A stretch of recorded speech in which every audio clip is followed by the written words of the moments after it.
Hello, everyone. I'm John Capadonna, and I'm your West Texas vegetable gardener. And I'm back with part two of starting seeds and growing seedlings.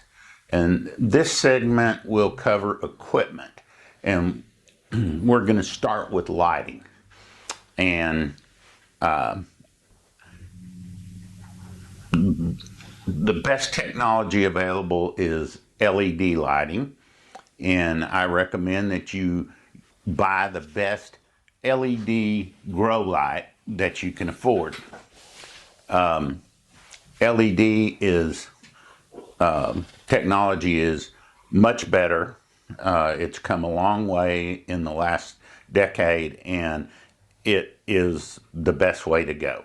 It has the best intensity, the right colors, and it lasts a long time. They have the best lamp life of anything that is available. And when I the intensity is important because that gives you the most overhead workroom.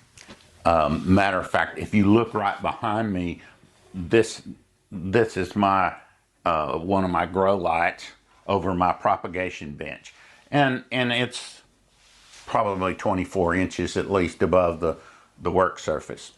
And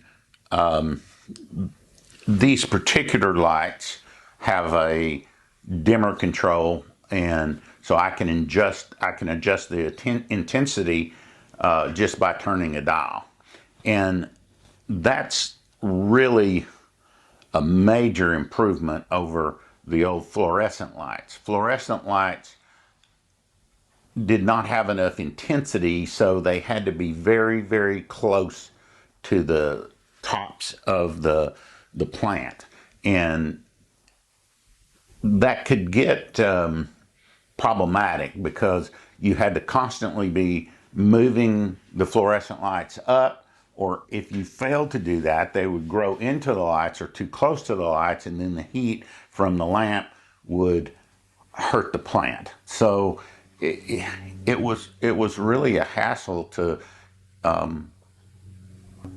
keep up with it. And LED has cured that problem with much greater workspace. You don't have to move the light. You can mount the light in a fixed position and leave it there.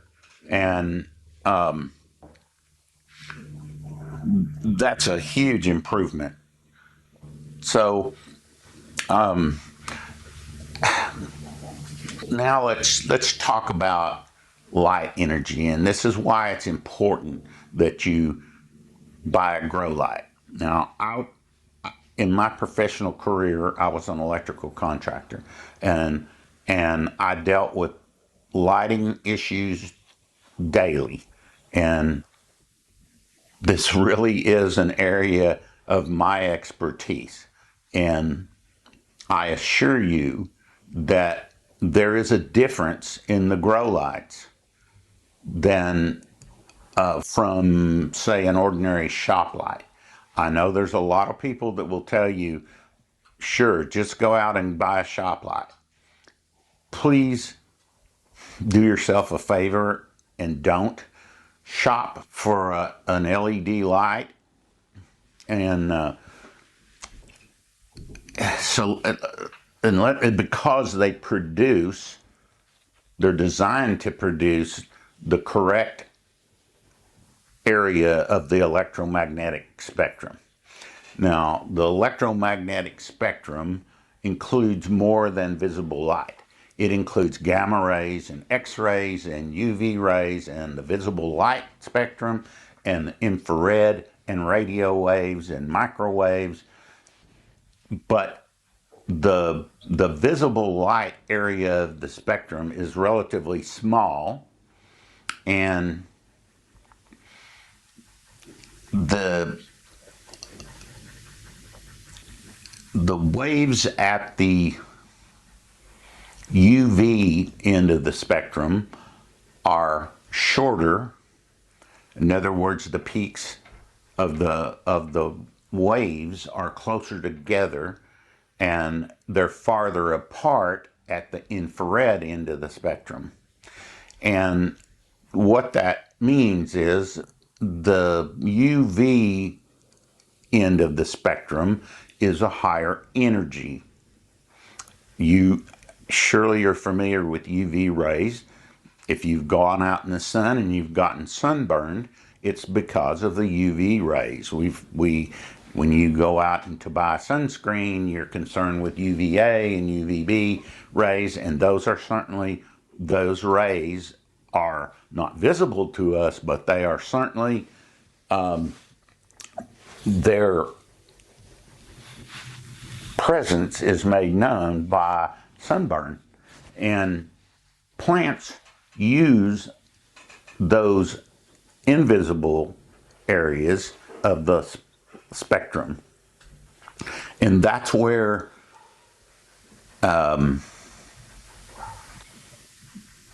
the grow lights are designed to produce those areas of the spectrum along with infrared.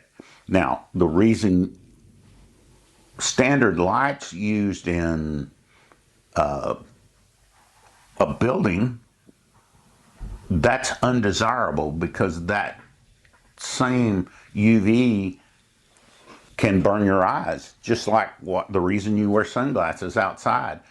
It could burn your skin. If, in fact, lamps that produce an abundance of the UV rays are used for germicidal lights to kill germs. So that's why I'm telling you that your garden variety shop light is not the same as a grow light. Now, a matter of fact, you don't want to stare into a grow light. Now, they're not terrible, but if you read the instructions carefully, they will tell you don't look directly into the light for very long. Some grow lights that are used for a whole entire greenhouse, they even supply glasses to wear to shade your eyes from the UV rays. So I'm done with the LED or the grow light versus shop light. But so let's talk about the visible light rays. The visible portion of the spectrum is between about 400 and 700 nanometers. And the part that plants use is between about 380 nanometers and then again from 625 nanometers to 700 nanometers. And these are rough numbers, but the portion that's in between there, the yellows and green areas of the spectrum, and some of them are used, but mostly the green is mostly reflected, and that's why plants appear green, because they reflect green light. The other parts of the spectrum are absorbed, and so they're not reflected, and so we do not see them. Now, there are two kinds of pigments in plant leaves, and there's more than one kind of each, but they're chlorophylls and carotenoids. And everyone is familiar with chlorophyll. That's the green pigment that we see. And carotenoids can be yellow, orange, and obviously, I'm sure you're familiar with carrots, or oranges. Both have carotene, beta carotene, which is a type of carotenoid, and those pigments are what produce the food in the plants. Okay, now we don't need to go down that rabbit hole any farther. So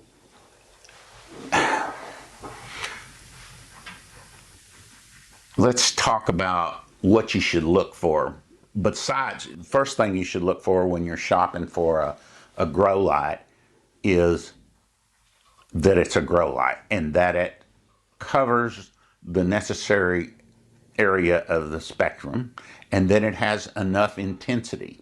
And this is where most of the little lights that are on bendable arms fail.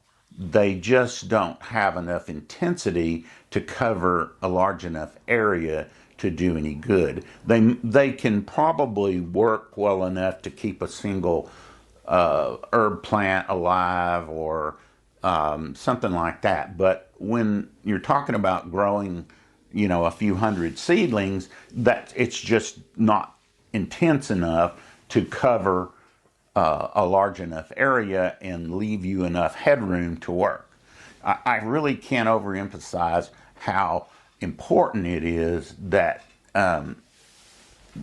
this headroom is to it, because the plants can grow from this size all the way up till they're full size, that when they're ready to go out into the garden, and you don't have to worry about them being too small for the transplant, or and it eliminates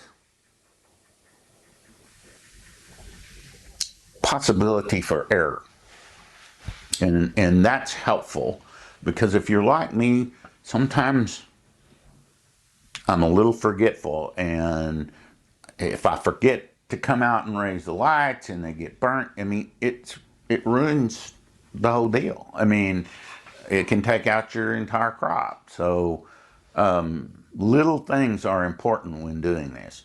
So when you're shopping for the grow lights, A, look for an LED grow light. B, look for the right headroom. In other words, the way the grow lights are, they're either sort of square, and a square light produces a square footprint.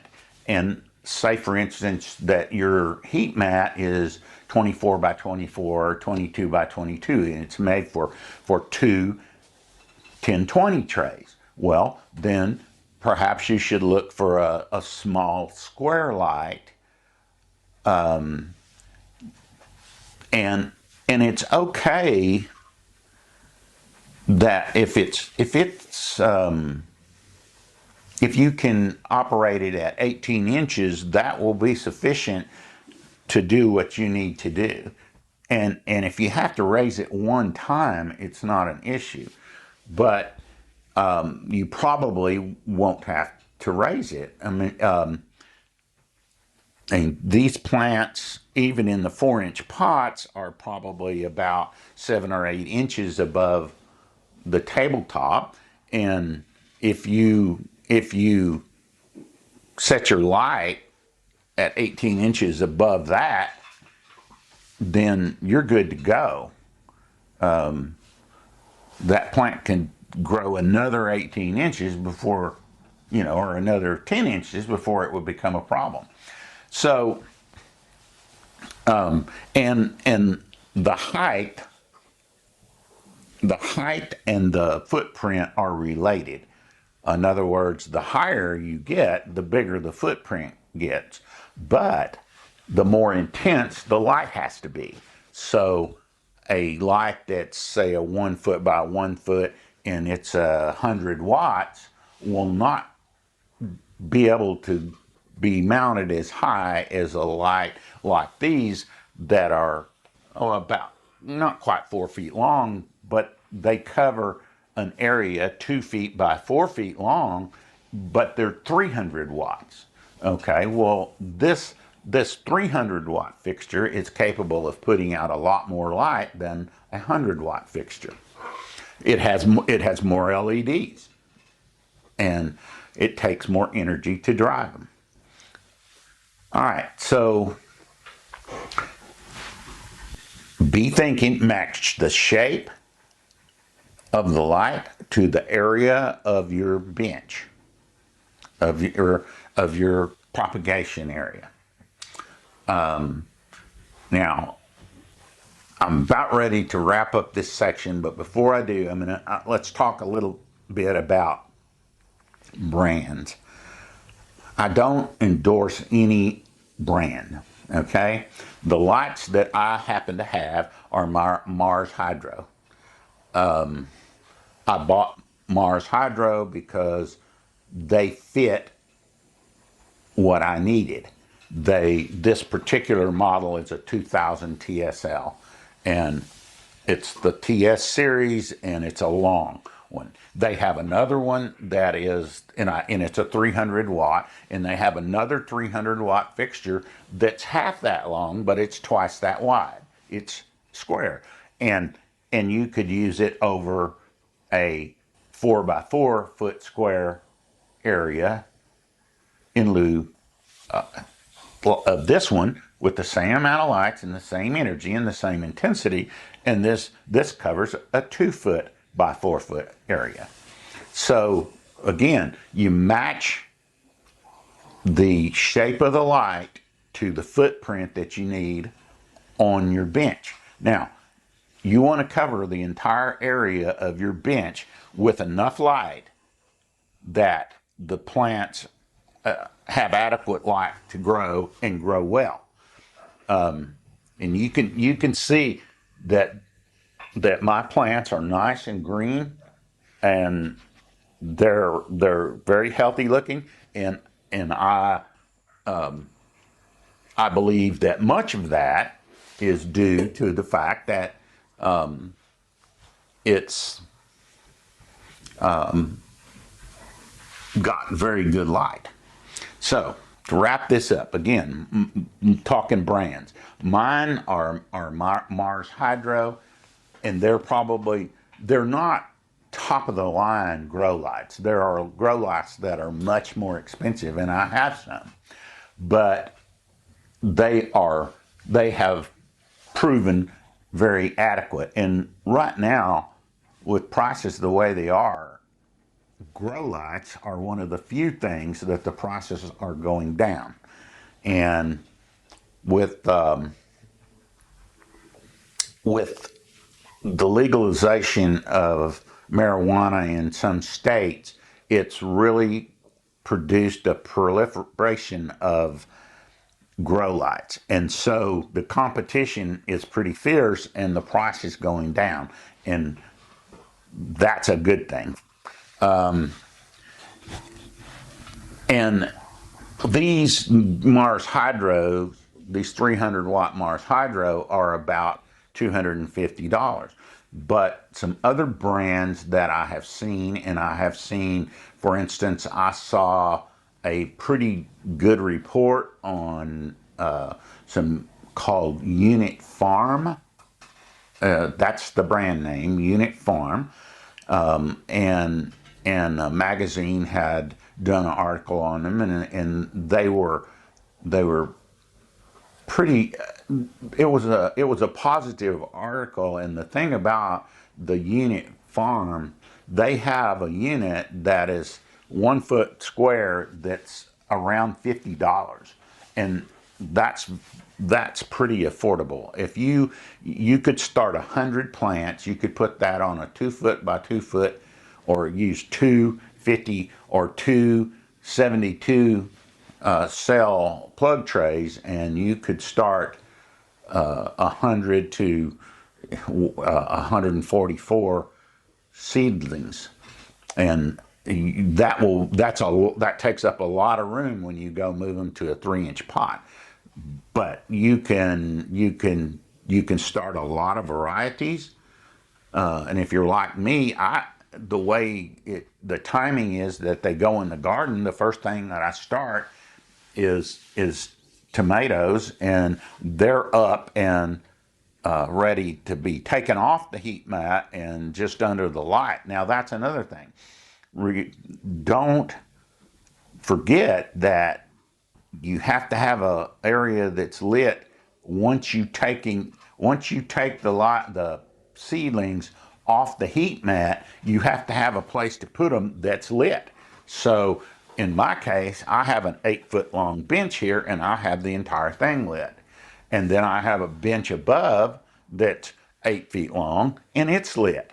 So I can move seedlings off the heat mat and onto the bench and still under the light, and then smaller plants can go up at the top and bigger ones down at the bottom, and I can still have a 2 foot by 2 foot area back here with my heat mat, and I can still, like right now, I'm doing pepper seeds back here, and I have 100 pepper seeds going.